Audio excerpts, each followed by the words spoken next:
If you're worried about reimbursement leakage, i.e. losing money because of the way reimbursement didn't pay because of documentation or anything else, well, my guest today is adamant that we have to stop pointing the finger at doctors for bad documenting and just help them document better the first time. If that sounds different than usual to you, then please keep listening because there's more where that came from. I'm Carl White, principal at Mark Advisory Group, which is a healthcare marketing agency, and I'm also the host of Practice Care. The mission for both is the same, and that's to help private practice owners stay private. Not only is that what they usually want, but care is better when the provider owns the practice because that's when they're going to have the most freedom to make the clinical decisions they think are best.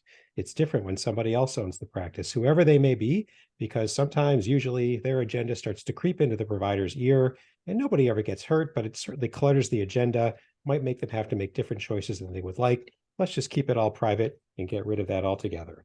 My guest today is Ryan O'Hara. Ryan is with Acclara, a firm that offers a variety of services related to revenue cycle management.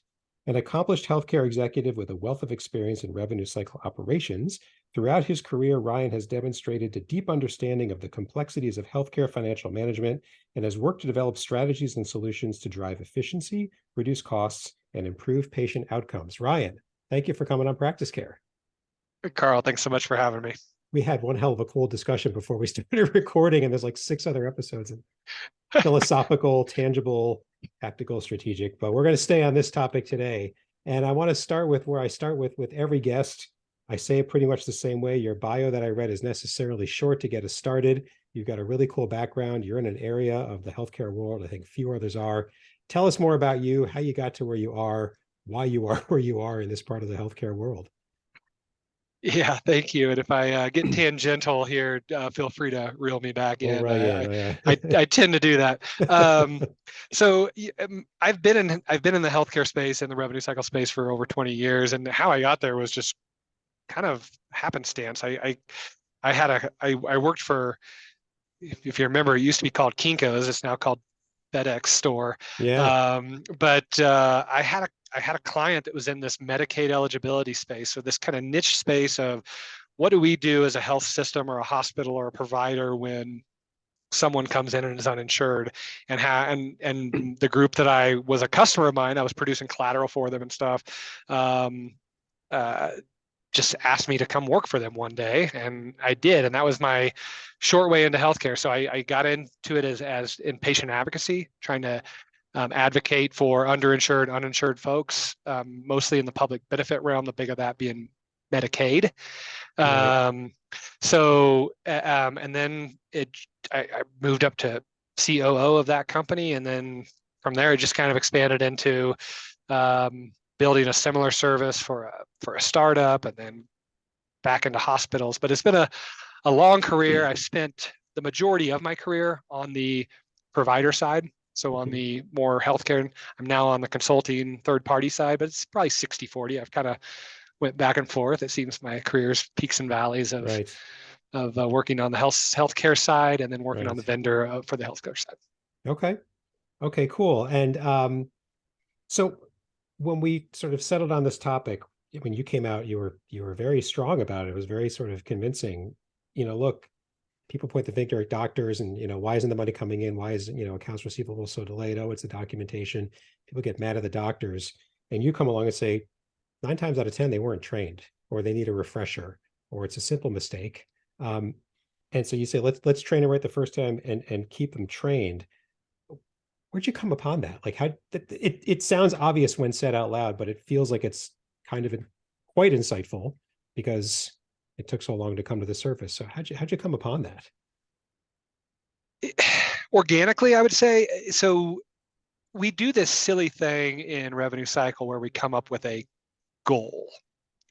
That goal is garbage for the most part. It's right. So what you should get paid is gross charges minus contractual. So let's just say, for easy math, charges are $1 and we should have got paid 50 cents. Mm-hmm.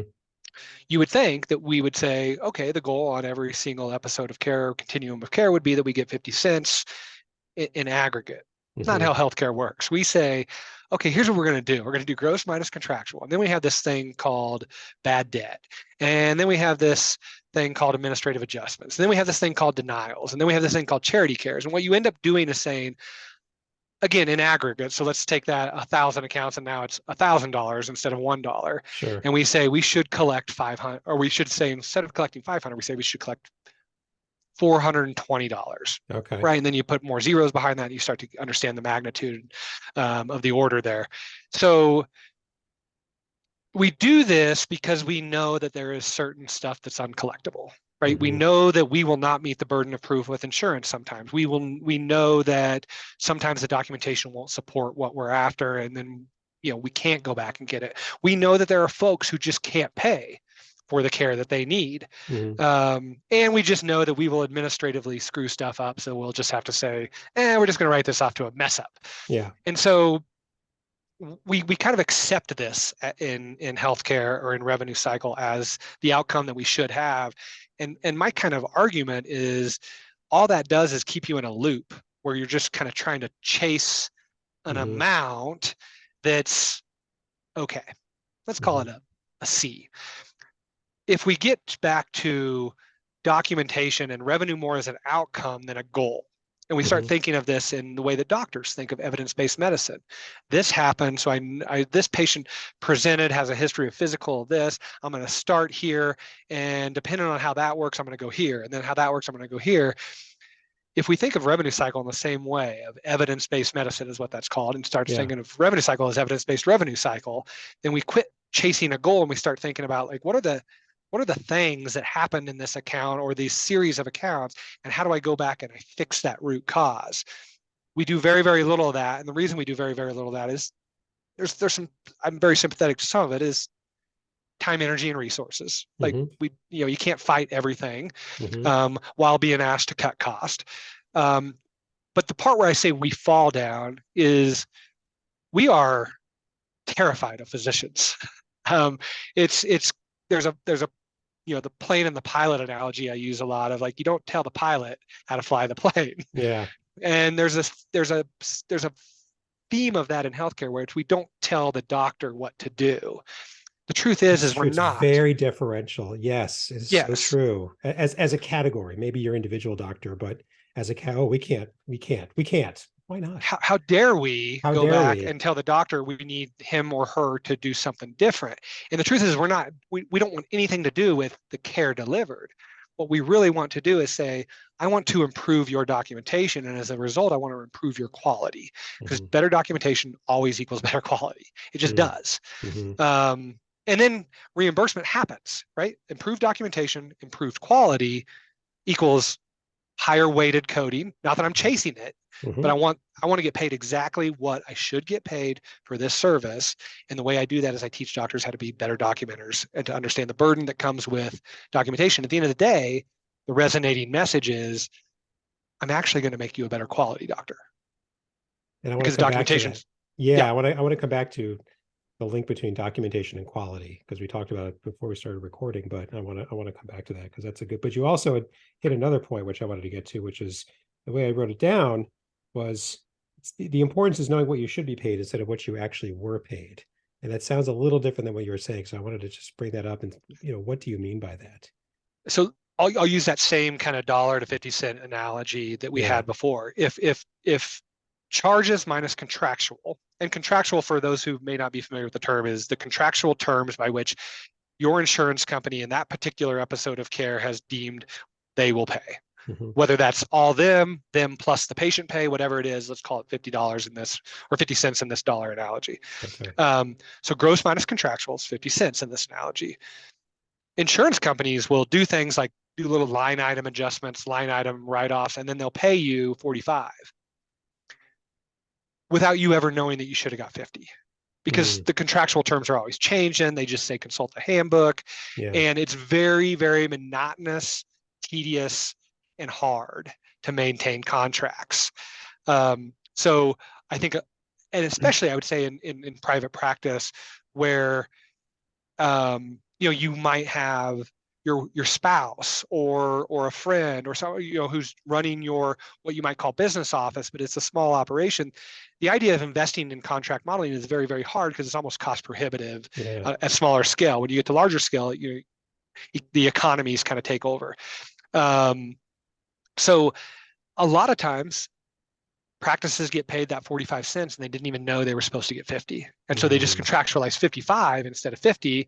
And you don't even realize that you're leaking money because you don't look at contractuals necessarily unless you're digging through them with a fine-tooth comb to say, oh, did I get paid what I expected to get paid? And so I see this all the time across the country, whether it's private practice or not, is you're over contractualized. I can start to dig in, review your contracts, start to model that. Over contractualized. What does that mean? You contractualized more than you should have. The contract stated you should have got 50 and you should have contractualized 50. You contractualized 55 because they paid you 45. You didn't realize that you're trying to compensate for the lost 5. You're trying to, and you don't even really know a lot of the times. It's not that you're even trying to compensate. You just think, oh, the insurance company paid me 45. I'm going to contractualize 55.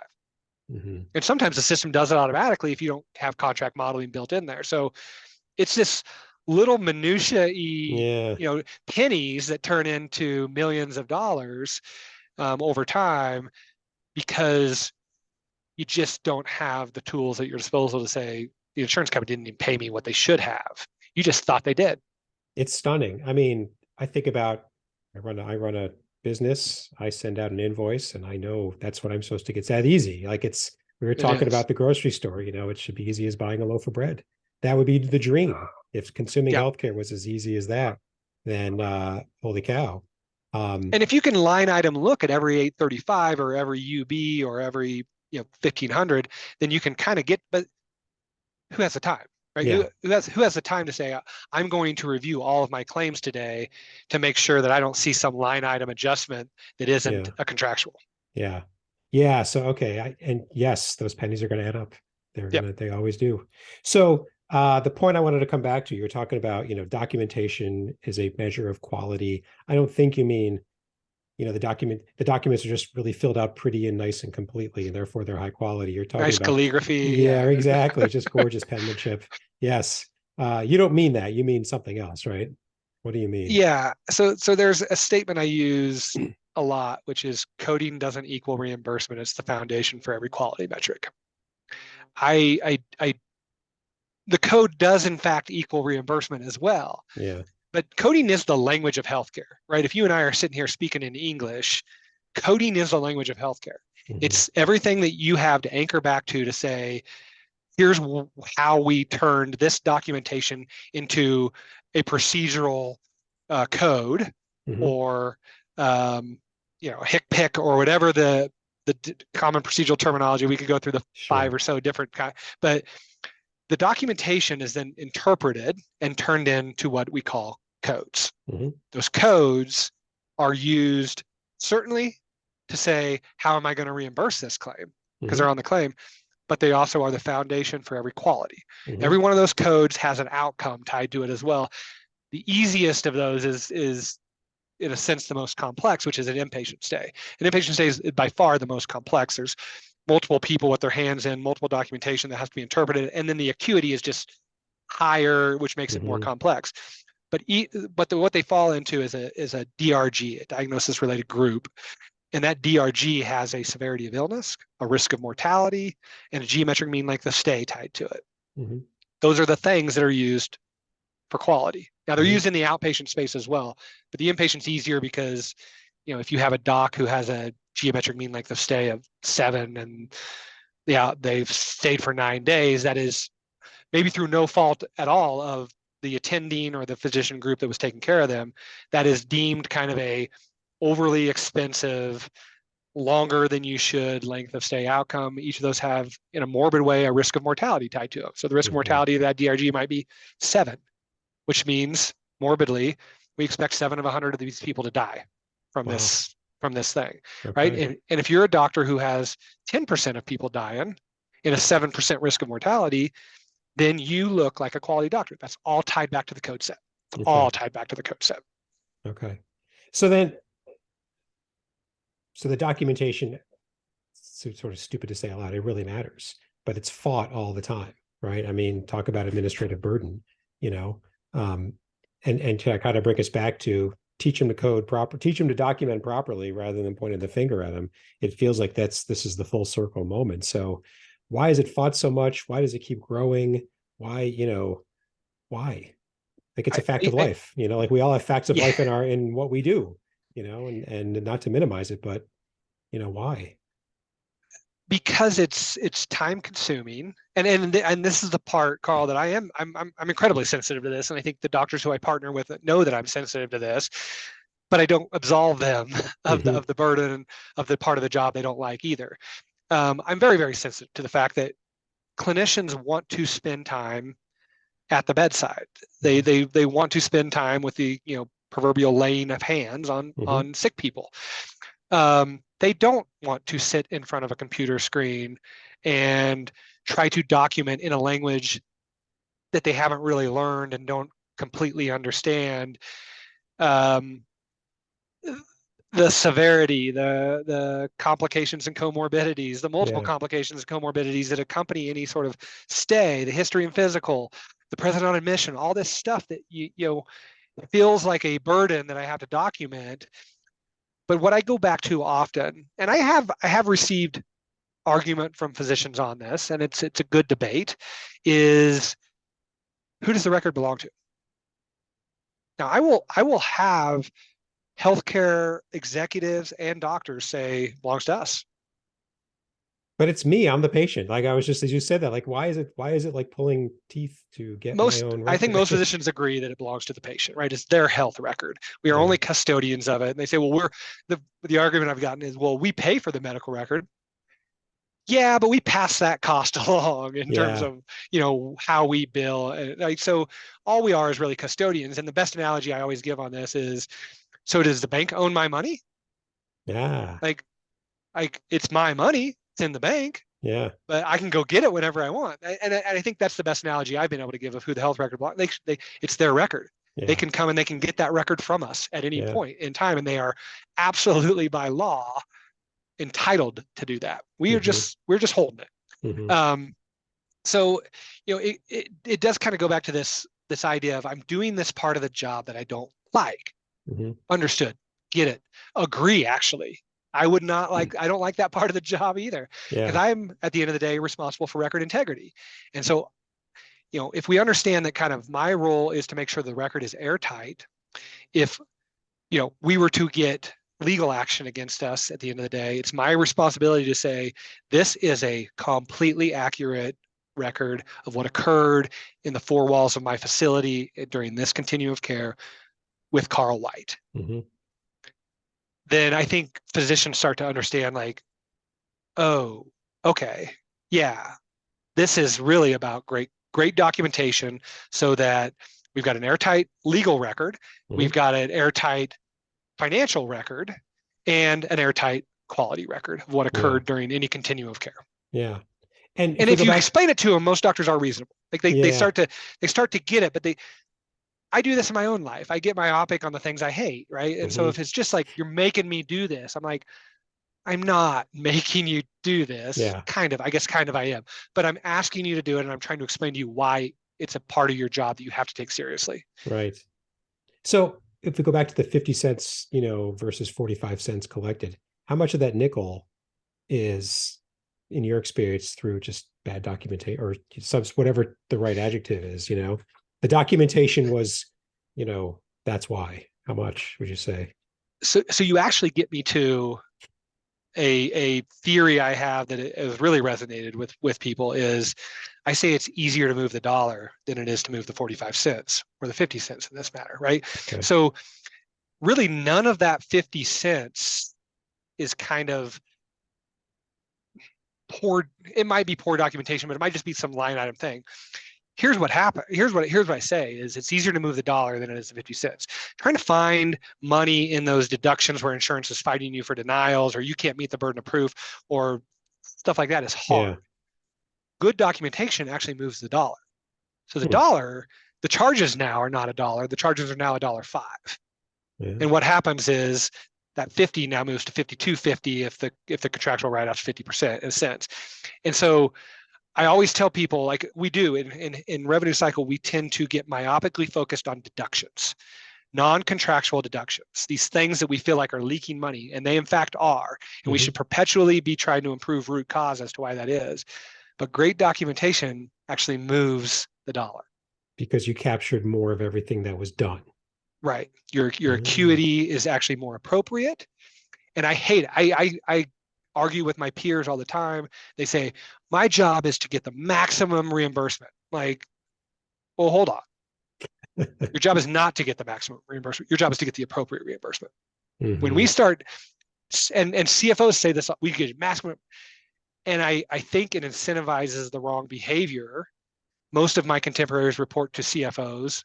We start to get this mandate of like, I have to upcode. I have to get as much gross revenue as possible. And it sends the wrong message. The message of all I want to do is get paid appropriately what I can defend inside the record Mhm. resonates with physicians. But I need to get the maximum reimbursement does not, because that implies I'm going to try to get more than I should. And that's not them saying the same thing with different language. You're saying they're saying when they say we got to maximize it, they're actually meaning something different than let's just capture everything that was actually done and appropriately get paid for it. I think absolutely I've seen many, many examples. And I'm not saying this is everyone. And it's Sure. probably the vocal minority, like anything else. Yeah. But um, yes, many, many times in my career, I've ran across this mandate of like, no, we need to get this and we need to charge for this. And it's like, not if we can't support it. Like when I won't, when I got to a job that I was at in a previous life, Sure. um, they were giving protein shakes to people and calling it a nutritional assessment.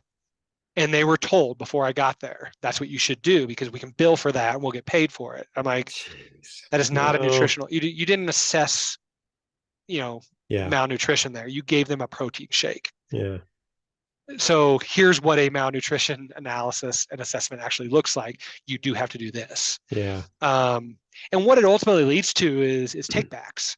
So I don't know if you're familiar with the revenue audit committees, RACs, No. but they'll come back and they'll review old records from time to time and say, listen, we're taking back X amount of dollars from you because we overpaid you, which seems unfair a little Yeah. bit. And Yeah. it kind of is, but it's the rules of the engagement. So there's no reason Hmm. to complain about it. You chose this job and you know that they can come back and audit you. Yeah. And it's those kind of things that get us in trouble. I see it all like, oh my gosh, you guys were just trying to trump up charges. Don't please, please, please do never, never, never Yeah. try to maximize reimbursement. Try to get appropriately paid for what the record can defend and make sure that record is the best representation of any continuum of care that you can have. So it's just a different way of thinking. Well, Instead of chasing money, we're trying to do it yeah, all if right. if you max it out with, protein shakes and whatever, if there's real issues there, like you're masking them, right? So, I mean, what I was coming to my own mind is if you go after what you're saying, get paid appropriately for what was done, then you've got the business side that you can properly assess because you're getting paid for what was actually done. You can look at things and say, do we like that or do we not? Everything was appropriate. But if you mask it, then there could be problems in there, but you're not going to see them because the numbers look okay because Yeah. we, moved a bunch of protein shakes. So, you know, And I mean, and insurance companies know this. Like, I mean, insurance companies figure out what hospitals are trying to do. And this is the part where, we talked about earlier, my contemporaries like to point fingers at insurance companies. Insurance companies like to point fingers at providers, right? And the truth with any relationship is the problem is somewhere in the middle of all of that. yeah. And I mean, there's things insurance companies do that I agree with. Like we shouldn't be trying to get paid more than the record can defend. Mm-hmm. We should be doing diagnostics in outpatient environments, right? Like Mm-hmm. this used to be a big moneymaker for hospitals is doing diagnostics, x-rays, MRIs, CT, Mm-hmm. whatever, right? Inside the four walls of an acute facility. And then you see all these diagnostic centers pop up, right? Mm-hmm. They're doing them cheaper. They don't have the overhead that a health system has. And hospitals are throwing their hands up like, well, this used to be a moneymaker for us. Like, yeah, but every penny that comes to you in some way, shape, or form, some of those pennies come from a customer. And so Mm-hmm. it's absolutely better to do the test for $120 than to do it for $800. Mm-hmm. But Yes. Plus it's a better but patient experience. It's faster, it's easier. It's kind of a no-brainer.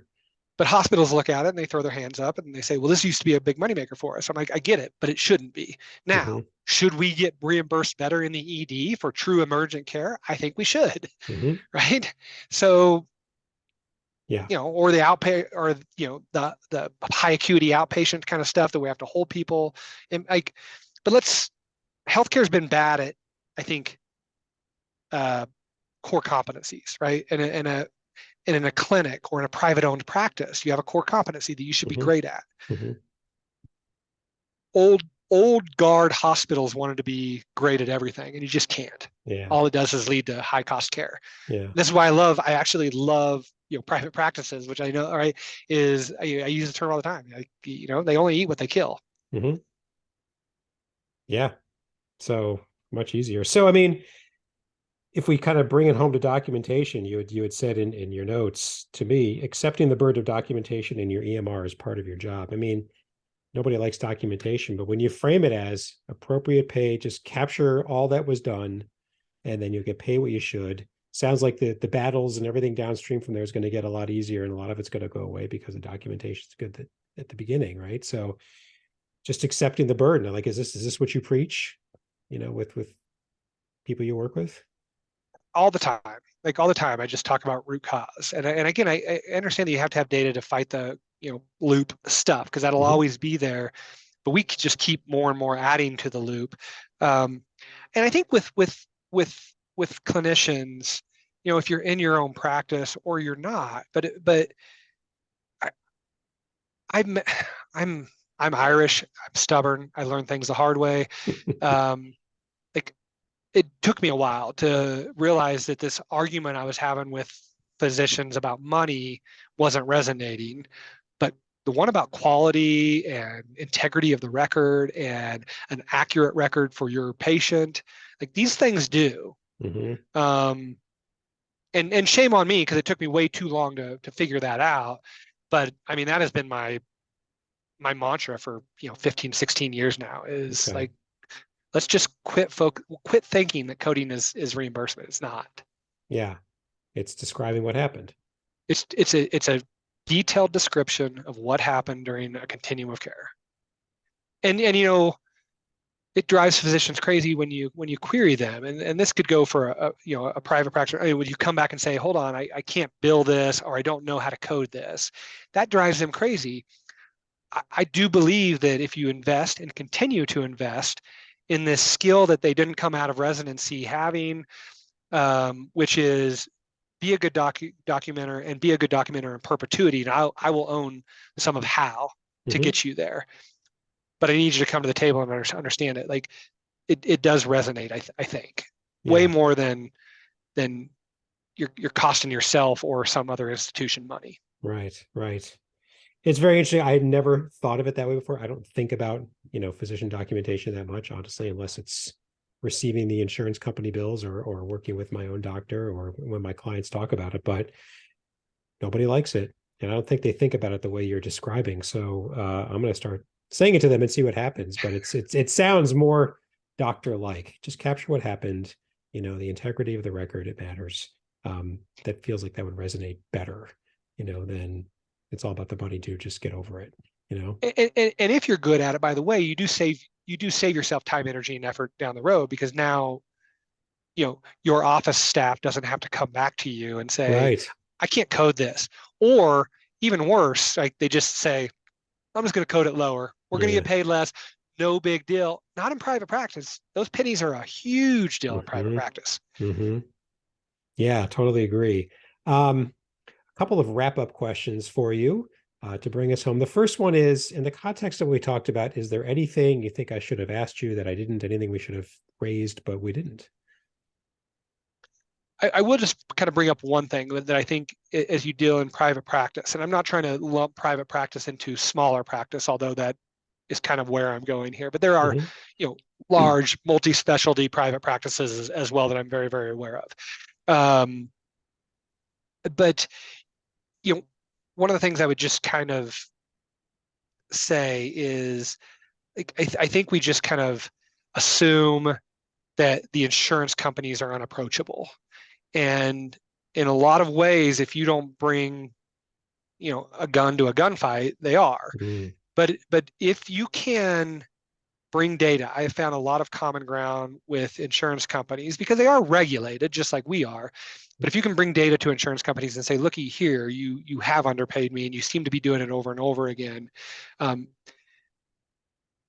I have found momentum at that. It is harder in the smaller private practices because the audience that you grab is a lower audience. Like if I'm in a big health system, I can get the regional VP yeah.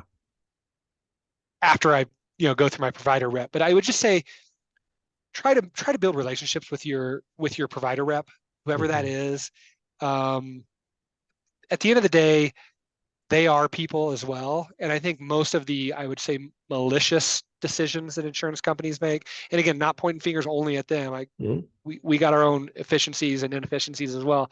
Um, at the end of the day, they're people, and I think life is a relationship with people business. hmm. And if you put the energy and effort, whether that's your office staff or whoever, of just talking to your provider rep and trying to give them claim data, then I think you can get momentum. Yeah. Okay, cool. The other question that I ask is, so, we have, for those who are listening, somebody, they're listening to this and we've caught their attention. Um, and I'm thinking of in the context of, they want to change from documentation as administrative nightmare to, or some other practice to documentation as accurately capturing what happened for all the reasons that you laid out. Where can they start to make that transition? Is it just a mindset thing, or is there more? Is there training? Is there, they may not know how they may have the spirit but not the knowledge on how to make that migration.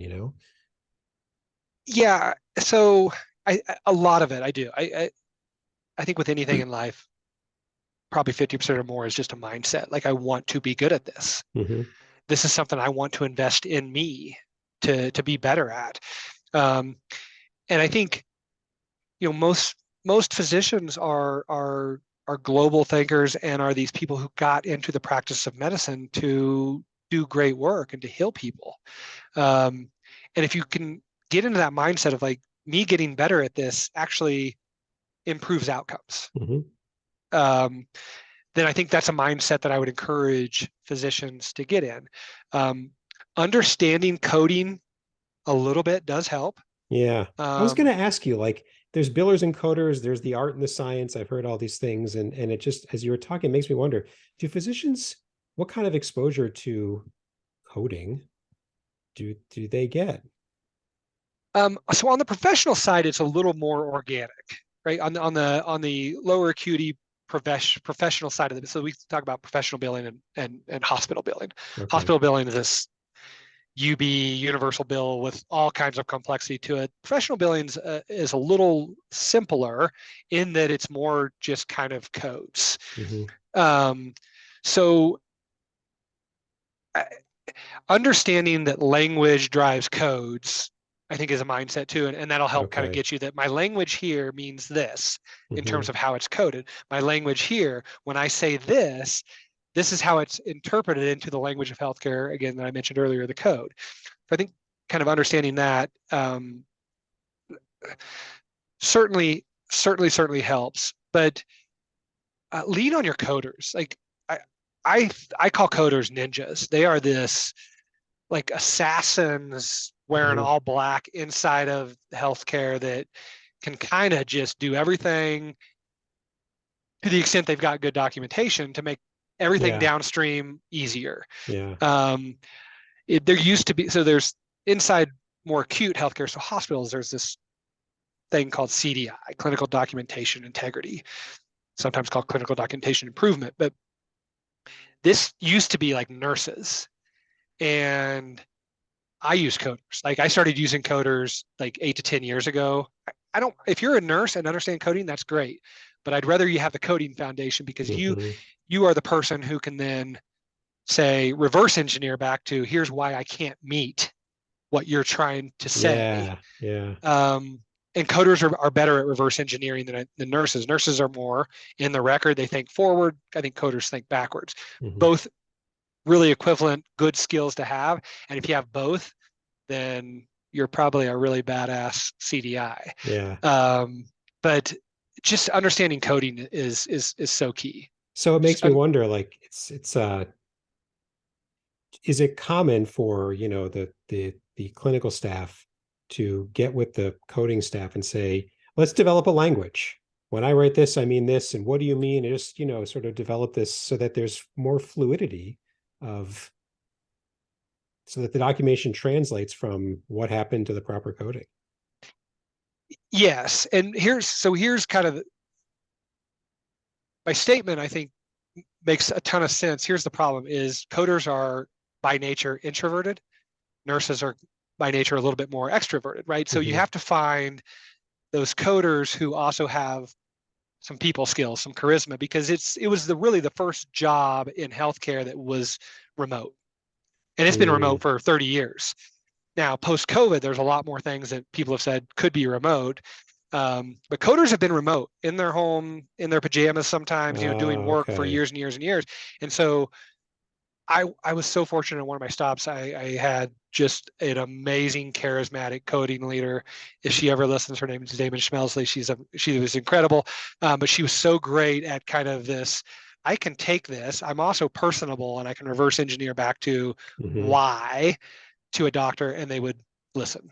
But it's difficult because coding leaders are a bit by nature more introverted and not the like, I want to go deal with doctors and help them get better.